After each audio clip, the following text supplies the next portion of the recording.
Listo, buenas tardes. Vamos a hacer una breve introducción a la difracción de rayos X como técnica de caracterización de materiales cristalinos y vamos a empezar un poquito por la historia. Entonces, la técnica utiliza rayos X, los cuales fueron descubiertos por Wilhelm Röntgen en 1895, los descubrió por accidente y se dio cuenta que al exponerse a sí mismo objetos o además personas y animales contra placas radiográficas obtenía pues la imagen de los huesos y demás. Él siguió experimentando con esto hasta que murió, obviamente por causas del envenenamiento por radiación, pero digamos que ese fue el inicio para la aparición de los rayos X como una fuente de excitación de la materia. ¿Listo?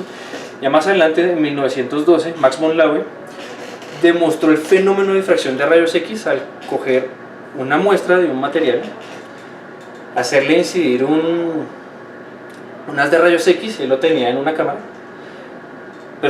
lo proyectaba sobre una lámina y al proyectarlo vio la representación de la ubicación de los átomos debido a la difracción de los rayos en la materia.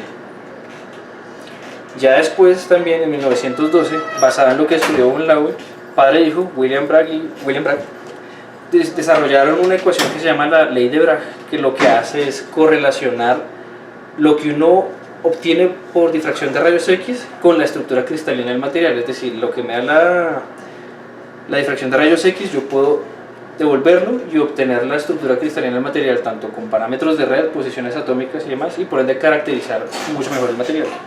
Ellos lo hicieron con el cloruro de sodio y el sulfato de zinc. Entonces, ¿dónde están los rayos X? En el espectro electromagnético son de los de longitud de onda que se encuentra en el rango corto. Hay dos tipos, los blandos y los duros. Nosotros trabajamos con los duros, y ya más cortos que ellos estarían los rayos gamma, pero pues esos no los trabajamos por peligro. ¿Cómo se generan los rayos X? Entonces, hagan de cuenta que es como un bombillo. Uno tiene un filamento en un espacio en vacío y tiene al frente del filamento un blanco. Ese blanco es de un metal. Entonces lo que se hace es pasar una energía muy alta, una corriente, un voltaje muy altos, que ya no solo lo hacen incandescer, sino también lo hacen emitir electrones. Y esos electrones se proyectan sobre el blanco que está al otro lado, pero llegan con tal energía que entran dentro del átomo y generan diferentes cosas. En el caso de los rayos X, lo que hacen es que sacan electrones, los eyectan de diferentes orbitales, y cuando queda inestable electrónicamente el átomo, él empieza a mover electrones de diferentes orbitales, y esa energía que él requiere para mover esos electrones genera rayos X, hace florecer rayos X. Entonces los rayos X que se generan siempre dependen del blanco que esté, del átomo que esté ahí. Entonces siempre tiene una longitud de onda característica. Dependiendo de a qué orbital yo muevo un electrón, es mayor o menor la energía. Si yo lo muevo el orbital más lejano, al más cercano al núcleo, la energía que yo genero es muy pequeña, porque la fuerza que está generando el núcleo para atraer el electrón me ayuda. Pero si yo lo voy a mover, digamos, del más lejano al que le sigue, eso requiere mucha mayor energía, y por ende son los rayos X que se generan ahí tienen la longitud de onda de mayor intensidad, que es K alfa o K beta. Eso es lo que les explicaba de cómo funciona el tubo de rayos X. Sacamos el filamento y el blanco. El blanco puede ser de cobre, plata, molibdeno, hierro. Entonces lo que yo hago es proyectar electrones, vemos el fenómeno que se presentó en telación y empiezo a generar los rayos X. Hay dos tipos de tubos de rayos X, no sé si lo vieron allá, y es que hay unos que proyectan en línea y otros que proyectan en punto. El nuestro es de proyección en línea. Tengo un problema, y es que genero las dos longitudes de onda de mayor intensidad, que son K alfa y K beta. ¿Por qué solo me salen estas dos y no el resto? Porque los tubos de rayos X tienen acá unas ventanas de berilio. Esas ya me filtran todo lo anterior, pero tengo un ruido que sería el K beta. Entonces más adelante, dentro del equipo, utilizo otro filtro, o puedo utilizar también un monocromador, y ese es el que me elimina el K beta y solo trabajo con K alfa. ¿Por qué tengo que eliminarlo? Porque si no estaría excitando con dos fuentes distintas la materia y estaría obteniendo dos respuestas distintas solapadas una con la otra, y estaría confundido.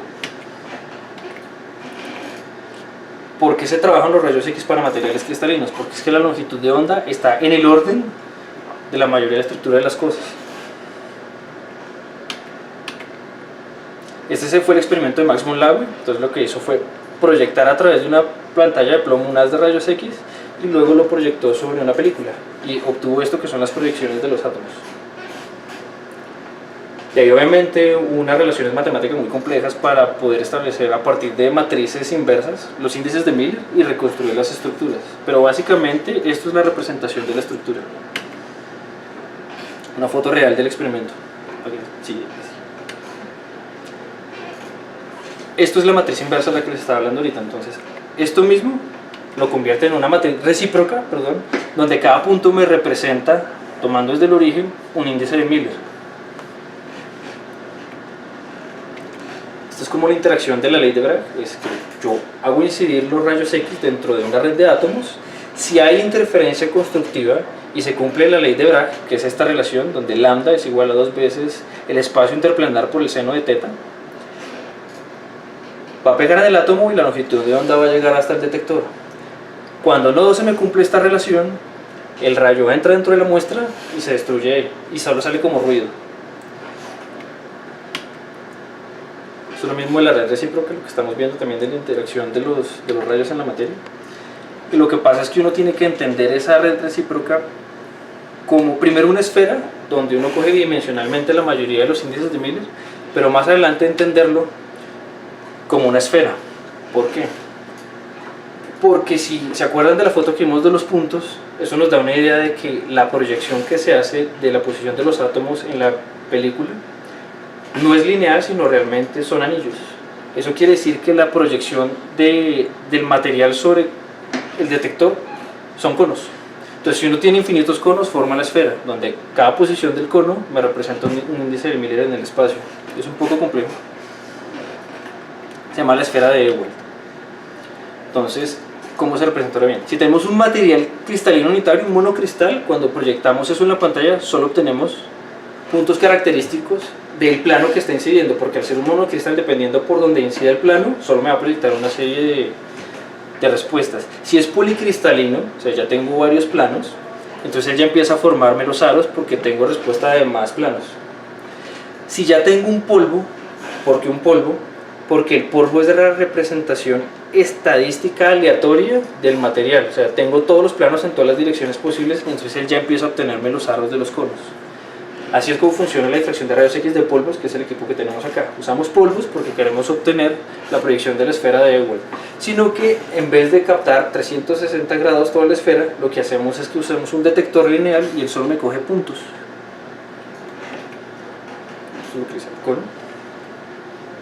Este fue un experimento, la cámara de David Scherrer, que es básicamente el experimento de von Laue, pero él en vez de poner la placa al frente, lo que hizo fue envolver una película fotográfica y capturó todos los conos, que sería así. Y la difracción de rayos X entonces lo que hace es coger un detector y pasar donde estaban todos esos conos y hacerme, a partir de una representación unidimensional, gracias a la intensidad que obtengo, una representación bidimensional, aunque realmente es una representación unidimensional de la estructura del material. Que dependiendo de los planos que yo tengo, cumpliendo la ley de Bragg, voy a obtener en diferentes ángulos 2θ las reflexiones. Las posiciones de los picos siempre son diferentes y característicos de cada material, es una huella digital. Tenemos los 7 sistemas básicos de cristales, que son cúbico, tetragonal, ortorrómbico, triclínico, hexagonal, romboédrico y monoclínico. Pero en difracción de rayos X existen muchos más, porque uno tiene que empezar a tener en cuenta las simetrías. Entonces, teniendo en cuenta las simetrías, uno puede llegar a tener hasta 232 grupos espaciales. Que puede ser un cúbico, pero un cúbico rotado de cierta manera y demás. Y también eso es característica del elemento que está y la estructura que está, porque yo puedo tener un cúbico central en las caras de este grupo espacial y un cúbico central en las caras de este otro grupo espacial, y son completamente diferentes. ¿Cómo se relaciona lo que uno tiene en difracción de rayos X con la estructura? Con estas ecuaciones que fueron las que desarrollaron los Bragg. Empezaron por esta, que es la más fácil, que es la cúbica.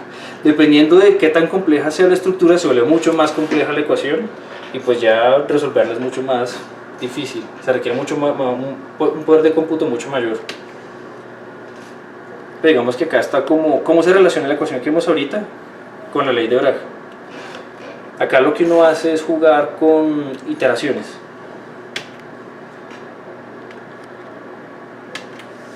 Para obtener, dependiendo del θ que yo obtuve, los índices de Miller y por ende los espacios interplanares.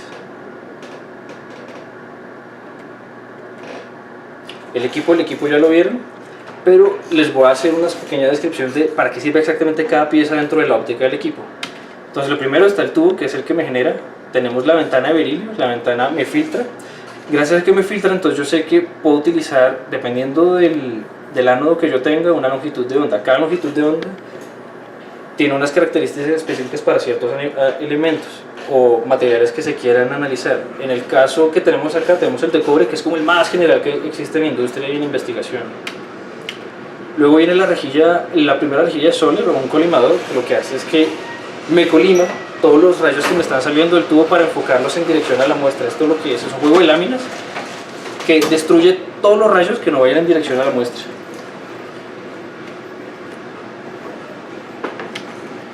Luego viene la rejilla de divergencia, que lo que hace es permitirme determinar el área que yo voy a muestrear, el tamaño de lo que yo quiero barrer.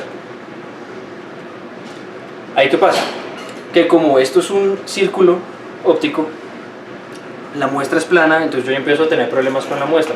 La muestra puede tener transparencia, o sea que me está cogiendo información de más abajo de sobre la superficie, o la parte que no es tangencial a la muestra empieza también a hacerme reflexión de los rayos, entonces debo enfocarlos de alguna manera otra vez al detector. Entonces pongo esta que es la rejilla antidifracción, que me va a eliminar todo lo que se me esté desfasando de la posición original. Luego tengo esta rejilla, que es una rejilla de recepción, que esta lo que me permite hacer es jugar con la respuesta de la muestra. Yo quiero que tenga mucha intensidad o mucha resolución. Si yo quiero resolución, entonces pierdo intensidad, pero pues si quiero sacrificar la resolución porque necesito la intensidad, la hago más grande y más pequeña. Vuelve a haber un colimador porque acá al salir de la muestra otra vez están en todas las direcciones los rayos. Y por último, acá dependiendo de la técnica que yo utilice, ahorita les digo cuáles son las dos técnicas, o pongo un monocromador o pongo un filtro de níquel. Esto es para acabar los K beta, que solo me lleguen los K alfa al detector. El detector es un fotomultiplicador, y lo que hace es contar fotones por segundo. Estas son las dos técnicas que les decía. Entonces, dependiendo de la calidad de la muestra, si es plano o rugoso, yo puedo hacer el método Bragg-Bretaño de enfoque o el haz paralelo. Entonces, ventajas del Bragg-Bretaño es que tengo la mayor resolución de todas y la intensidad es muy buena. Pero si la muestra no tiene una superficie plana especular, el patrón que voy a obtener es pésimo y no puedo interpretarlo. Si ya tengo una superficie curva, rugosa y demás, utilizo el haz paralelo, pero el problema es que acá pierdo resolución, pero gano intensidad. Hay dos formas de configurar el barrido de 2θ del equipo y son en convencional θ2θ, que tanto el tubo como el detector se mueven θ para cumplir los 2θ de la ley de Bragg, o hago un barrido que sea más rasante y lo que hago es que dejo fijo a un ángulo phi el tubo, que es para penetrar lo que menos puede la muestra y coger recubrimientos, y muevo los 2θ del detector. Esto sobre todo es para recubrimientos. ¿Cuáles son las fuentes de error en difracción de rayos X? Entonces tenemos el desplazamiento de la muestra, la transparencia de la muestra, las muestras planas, que era lo que les contaba ahorita, una pobre estadística de conteo, esto depende de la preparación de la muestra, una divergencia axial y el efecto sombrilla. Entonces, ¿cuál es el desplazamiento de la muestra? Si yo no la dejo plana dentro del círculo de la óptica, se me va a desplazar la respuesta, y entonces cuando yo esté obteniendo las reflexiones no los voy a tener en el 2θ correctos, sino se me va a correr. La transparencia de la muestra es lo que les decía, que hay muestras donde el coeficiente de absorción del material no es muy alto, entonces los rayos pueden penetrar harto en la muestra y yo estoy obteniendo resultados también desde abajo y también me está desplazando el 2θ, pero eso se corrige con la rejilla. Otras fuentes de error, pues está la muestra plana, que es lo que les decía, solo de la parte que es tangencial el círculo se me enfoca muy bien, el resto tengo problemas. La pobre estadística de conteo es que en difracción de polvos uno debe tener una muestra de más o menos 50 micras de partícula para asegurarse que estadísticamente sea aleatoria y demás. Cuando es muy grande, entonces puedo tener problemas de que tenga ciertas orientaciones preferenciales hacia ciertas reflexiones, ciertos índices de Miller, ciertos planos, ciertas familias de planos. La divergencia axial, esta no se puede evitar, y es que es por la forma en la que incide el rayo en la muestra, los picos nunca son simétricos, siempre se van hacia un lado. Y el efecto sombrilla no lo tengo acá, pero eso se veía cuando estábamos viendo la parte de la rejilla, cuando yo jugaba con la intensidad y la resolución, y es que puedo tener dos picos que puedo ver muy bien, o puedo tener un pico muy alto que me puede solapar el otro. Eso es el efecto sombrilla. Características de las muestras de rayos X. Esto es enfocado únicamente cuando es en polvo para hacer determinación y cuantificación de fases. Entonces debe ser tener una superficie suave, densamente empacadas, que no va a haber espacios, los granos y los cristales tratar de orientarlos aleatoriamente. Eso depende también cómo uno presione la muestra sobre el portamuestras. El tamaño, acá debe ser de 10 micras, pero 50 funciona muy bien. Infinitamente gruesas es lo que hablábamos de cuando son transparentes y pueden penetrar. Entonces uno debería asegurarse que sean infinitamente gruesas para de pronto no llevar información del portamuestras al detector, y que sean homogéneas. Bueno, las aplicaciones: podemos determinar composición de fases, los parámetros de redes, resolver completamente las estructuras, ver deformaciones residuales. Esto es más por la parte de mecánica. Uno puede determinar cargas o esfuerzos a los que esté sometido un material o a los que haya quedado sometido un material por la forma en la que esté distorsionada la red cristalina. La orientación, eso ahorita se los muestro, y es que dependiendo cómo esté distorsionada la red, habrá unos planos que desaparezcan, otros que se multipliquen, y por ende habrá mayor o menor respuesta de unos al detector. Los tamaños de los granos y las microdeformaciones los podemos mirar también. ¿Cómo sería un patrón de difracción? Entonces, las posiciones de los picos, que son los valores de los espacios interplanares, nos sirven para identificar las fases, calcular las constantes de la red, mirar los esfuerzos residuales y determinar si hay unas soluciones sólidas.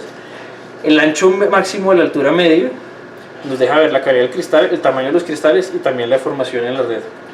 La intensidad contra la orientación, que es, si yo tengo un polvo que es aleatoriamente organizado dentro de la difracción, yo voy a obtener el patrón característico de la muestra. Si yo lo que hago es pasar no el material en polvo, sino digamos procesado, al estar procesado él se secó, se formó, se fundió en cierta dirección, entonces ya me cambian los planos y las intensidades comparadas contra el patrón real del polvo, del material, me van a cambiar, van a ser unos más altos, otros que pueden desaparecer. ¿Eso para qué sirve? Entonces podemos mirar la orientación preferencial, las estructuras de fibras y figuras de polos. Esto va más enfocado a mecánica de materiales y resistencia de materiales.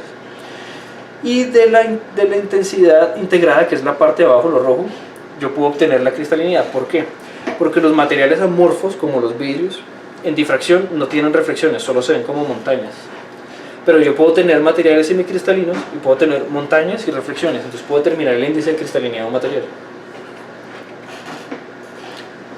¿Qué pasa con las redes? Y lo que estábamos viendo, los picos cuando se mueven para un lado o para el otro. Si no tengo una deformación, tengo el pico en la posición 2θ que yo necesito. Si por el contrario lo deformo uniformemente, se me puede desplazar para la derecha o para la izquierda. Para la izquierda, si hago una compresión; para la derecha, si está en tensión la red. Si tengo deformaciones no uniformes, entonces me deforma completamente la forma del pico. Bueno, esto es lo que estábamos hablando.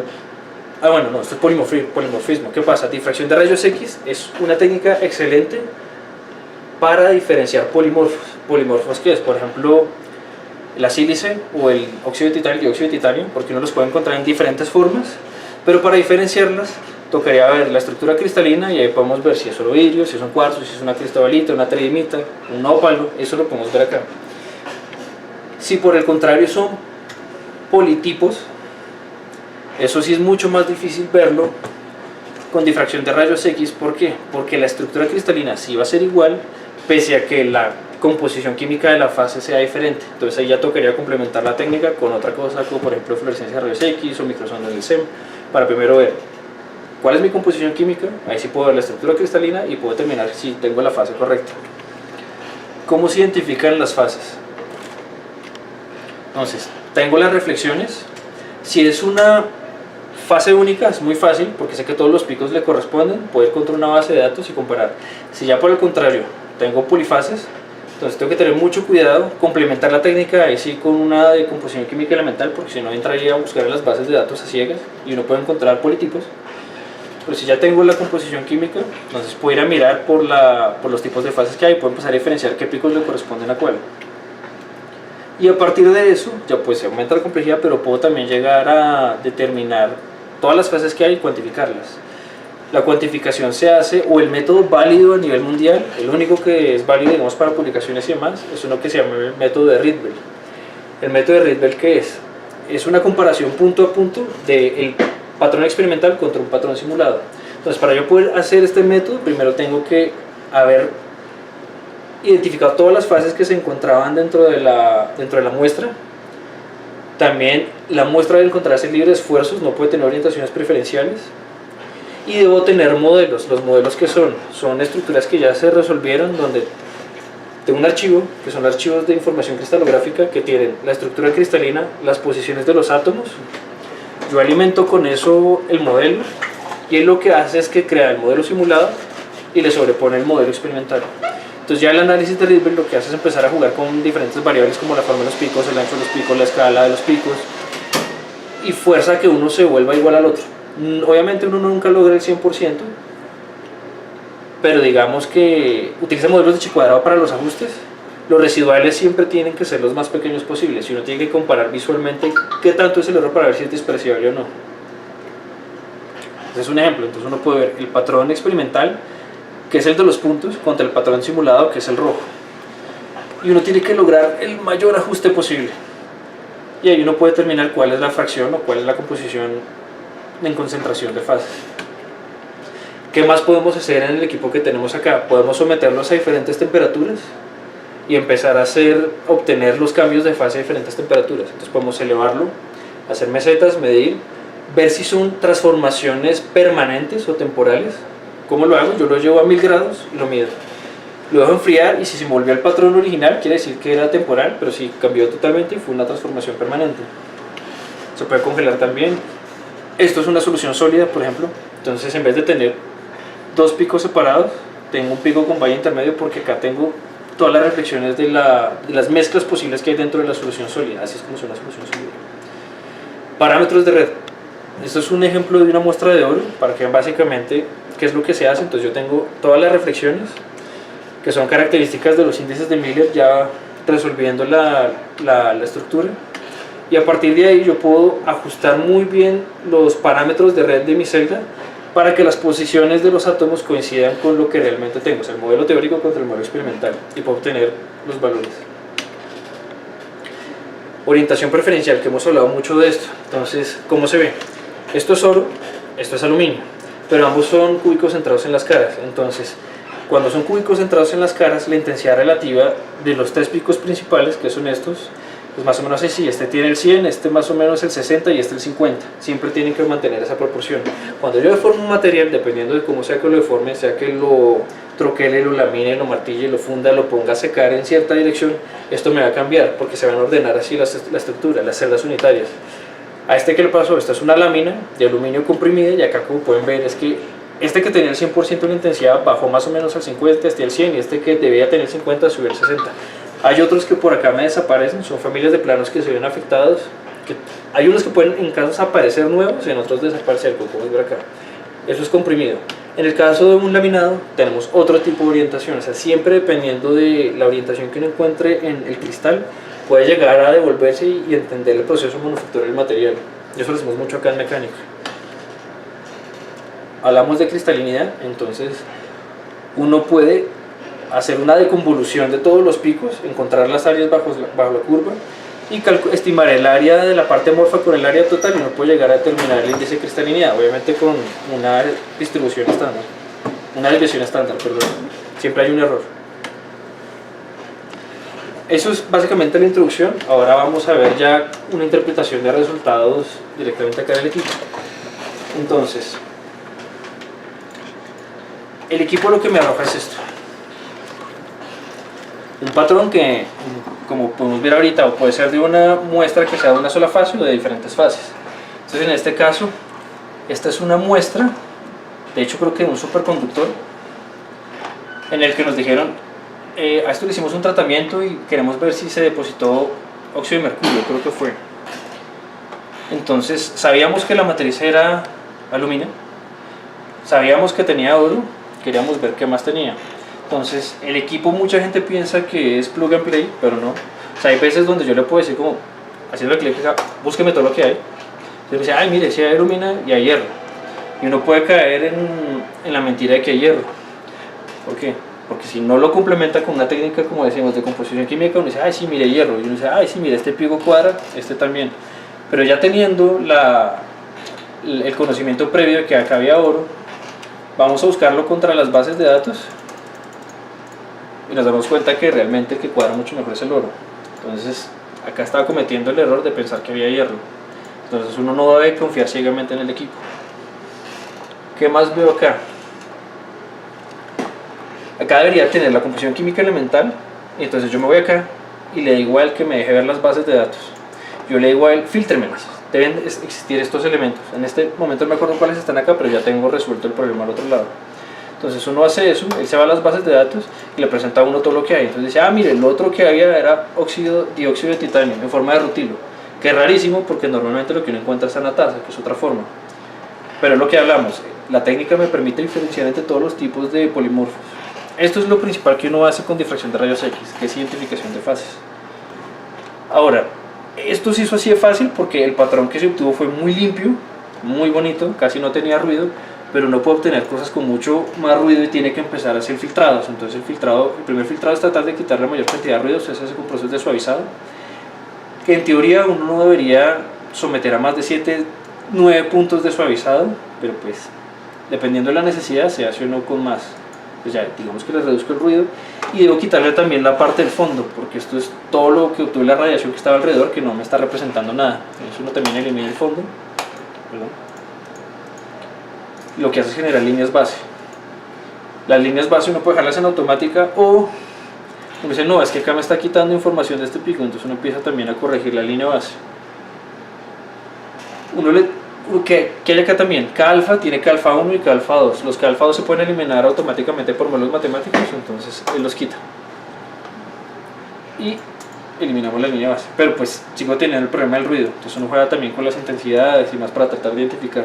Los patrones que son así son muy difíciles de trabajar, pero se puede. En electrónica que hemos trabajado, por ejemplo, ¿qué tengo acá? Las oleadas de silicio. Entonces las oleadas de silicio por difracción de rayos X se caracterizan mucho porque es la forma de control de calidad que tienen. Esas oleas siempre dicen que vienen orientadas. Dicen, creo que es el 001, normalmente cuando es el índice de Miller 001. Entonces ¿eso qué quiere decir? Que es un monocristal. Entonces yo quiero obtener un solo pico. Cuando yo cojo una olea de silicio y le hago difracción y obtengo diferentes reflexiones, quiere decir que está defectuosa, por ende la conducción y demás no va a ser la óptima, no me sirve, debo descartarla. Ahora, eso no quiere decir que esta sea totalmente monocristalina, porque eso es muy difícil. Si uno va a lo más pequeño, se da cuenta que hay más reflexiones, pero representan menos del 0.1% realmente del todo. Entonces, funciona. Esto es orientación preferencial. Desde tener silicio, que el silicio se vea así, con estas reflexiones, a pasar a orientarlo a un plano específico, una familia de planos específica. Listo. Eso es básicamente lo que podemos hacer con difracción de rayos X. Ahora, si tenemos en cuenta lo que hablábamos de los dos tipos de mediciones, entonces yo puedo también ver un recubrimiento, obtener la respuesta solo del recubrimiento y llegar a analizar la composición del recubrimiento. El problema es que los recubrimientos siempre están orientados, entonces uno tiene que tener eso en cuenta. ¿Por qué? Pues porque si es una deposición química o física, los átomos se depositan siempre en orden y van a crecer en orden. Entonces ya tengo una orientación a priori. Puedo mirarle los esfuerzos, si tengo diferentes capas, puedo ir penetrando de muy profundo a menos profundo y puedo ver en qué orden están las capas y demás. Eso es básicamente difracción de rayos X, no sé si tienen alguna pregunta. ¿Listo? Bueno. El software. Bueno, del software hay diferentes tipos de software. Entonces, tenemos el software gratuito y el software público. Perdón, el software privado. El software gratuito casi siempre sirve para hacer composición química de fases, para cuantificar las fases, para hacer Rydberg. Pero ¿cuál es el problema de ese? Que depende de uno obtener los modelos. Y los modelos, uno los puede encontrar en bases de datos gratuitas, pero es muy difícil encontrar el que le sirve. Y dos, no hay ningún software que permita hacer identificación gratuito. Entonces, este software se llama Jade 8. Este nos permite tanto hacer identificación como hacer indexación, que es la de resolver la estructura y encontrar los parámetros de red, y también hacer Rydberg.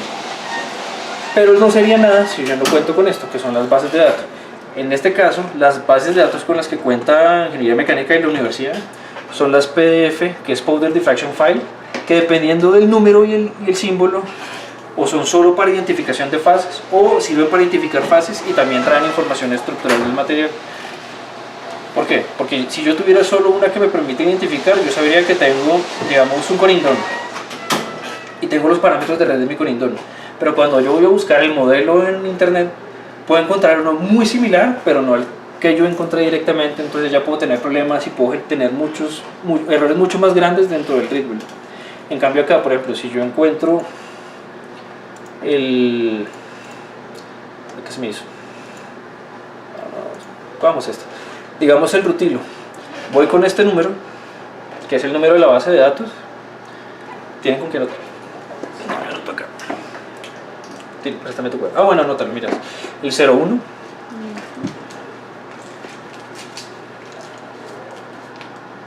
Raya 089.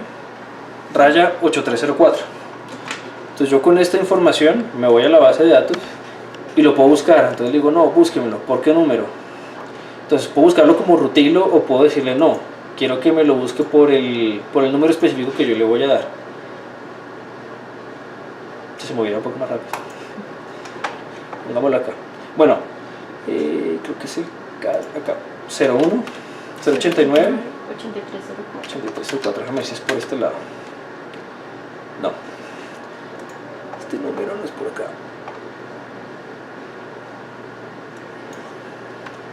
¿Será el CAS? Es que esta la cambiaron con respecto a la anterior. Entonces 01, 084, 089, 089, no, no. es 089, 089, 8304. 8304. Ah, me faltó el guión.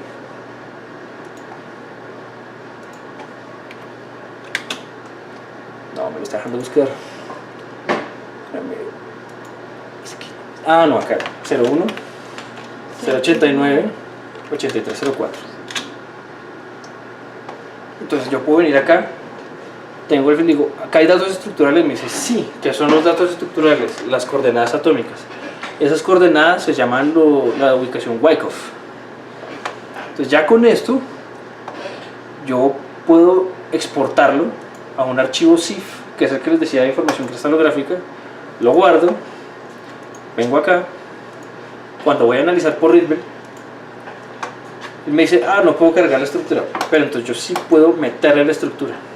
Yo le digo, la estructura es, cójame este archivo, acá son otras que yo tengo, entonces le digo, la natasa. Entonces él me lo carga. Entonces yo voy y miro la natasa, ¿dónde me la dejó? Le digo, sí, esta me sirve. Le digo, muéstrame las coordenadas atómicas, no me las quiero mostrar. Acá está, pues sí, tiene las coordenadas atómicas. Entonces ya tengo el modelo para poder arrancar. Porque si yo monto las otras, él no me da las coordenadas atómicas, entonces tengo incompleto el modelo. ¿Podría ser una cuantificación de fases? Sí, pero con errores, y ya sería otro método que se llama el método de RIR, que es el método de intensidad relativa. Lo que hace es comparar todas las reflexiones de las muestras que hayan contra la intensidad relativa de un patrón de Corindon. Entonces yo tengo muestras, entonces ¿cuál es mi intensidad relativa? Pero pues es un método medianamente chambón, por eso es que no lo acepto mucho. Siempre tengo que cargarle los modelos tridimensionales. Yo tengo el modelo tridimensional, todo está bien. Entonces básicamente la difracción no es nada sin bases de datos, a menos que uno esté resolviendo una estructura nueva, que uno sepa cómo la hizo, con qué material la hizo y demás. Pero al resto, si es para identificar y eso, uno tiene que contar con bases de datos. Las bases de datos se pagan anualmente, entonces es usarlas porque son carísimas. La licencia del software sí es vitalicia, no hay problema, pero es una licencia que es de solo un computador, entonces tocaría trabajar solo en este aparato, está montada solo en este computador. ¿Alguna otra pregunta, duda, inquietud, comentario? Cosas que quisieran ver si se pueden medir acá o no. Tal vez, ¿qué proyectos o qué han medido que considere usted valioso aquí en la universidad? Pues de todo, por ejemplo con la profesora Albavi, acá medimos mucho celdas de combustible de estado sólido, pudimos ver las transformaciones a diferentes temperaturas de los electrolitos, eso fue muy chévere, se sacó una publicación de ahí. Con Jairo Escobar en mecánica se ha utilizado mucho para la parte de arcometalurgia, entonces estamos entendiendo procesos de manufactura antiguos, estamos cambiando dogmas que estaban también preestablecidos en arqueología sobre la fabricación de ciertos artefactos orfebres, los tumbamos y les cambiamos la perspectiva. ¿Qué otras cosas hemos hecho acá? Hemos trabajado también en figuras de polos, orientaciones cristalográficas. también extrapolándolo a procesos de manufactura. Polímeros lo hemos trabajado bastante, parte de polímeros semicristalinos para aplicaciones de barreras a oxígeno, lo hemos hecho acá. En electrónica básicamente ha sido lo que les digo de celdas de combustible, aunque hubo otras que trabajamos de reflectividad que también fueron con Alba, pero no recuerdo cuál fue la aplicación de esas, pero también los trabajamos. Voy a comentar que le hemos metido todo.